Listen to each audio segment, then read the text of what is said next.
Good morning each and everyone, especially to you Ma'am Leilani Telindo, and our topic today is all about evolution of the Philippines Constitution.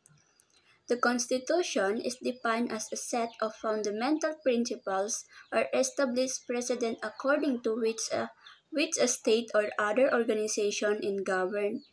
Thus, the world itself means to be a part of a whole, the coming together of distinct entities into one group with the same principles and ideals. These principles define the nature and extent of government. Ang Constitution ay ang pinakamataas na batas ng bansa. Ito ay binubuo ng mga pangunahing prinsipyo at alintuntunin kung paano pinamumunuan ang isang estado o organization. Sa madaling salita, ito ang batayan ng pamahalaan at nagsisilbing gabay kung ano ang dapat at hindi dapat gawin ng gobyerno.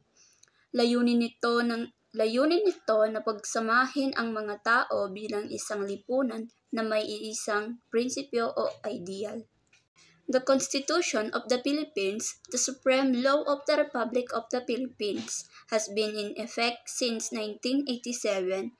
There were only 3 other constitutions that have effectively governed the country: the 1935 Commonwealth Constitution, the 1973 Constitution, and the 1986 Freedom Constitution. Sa Pilipinas, ang umiiral na constitution ay ang 1987 Philippines Constitution, na siyang pinagmumulan ng lahat ng batas sa ating bansa mula pa noong matapos ang People Power Revolution. Ngunit bago ito, may iba pang constitution umiiral na nagsilbing gabay ng bansa. So tatalakayin natin ang 3 constitution.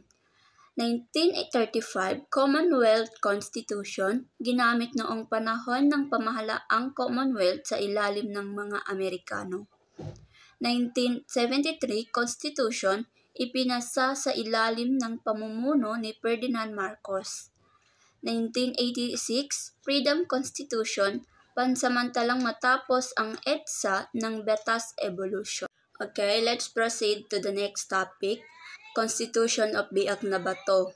The Constitution of Biak na Bato was the provisionary constitution of the Philippines Republic during the Philippines Revolution and was promulgated by the Philippines Revolutionary Government on November 1, 1897. Ang Constitution of Biak na Bato ay isang pamansamantalang saligang batas na ginawa upang bigyang anyo ang pamahalaang revolutionary ni Emilio Aguinaldo laban sa Espanya. The Constitution, borrowed from Cuba, was written by Isabelo Artacho and Felix Ferrer in Spanish. Hango sa Cuban Constitution, inisulat ni Isabelo Artacho at Felix Ferrer at kinilala ang mga pangunahing karapatan at pagkakabuo ng republika.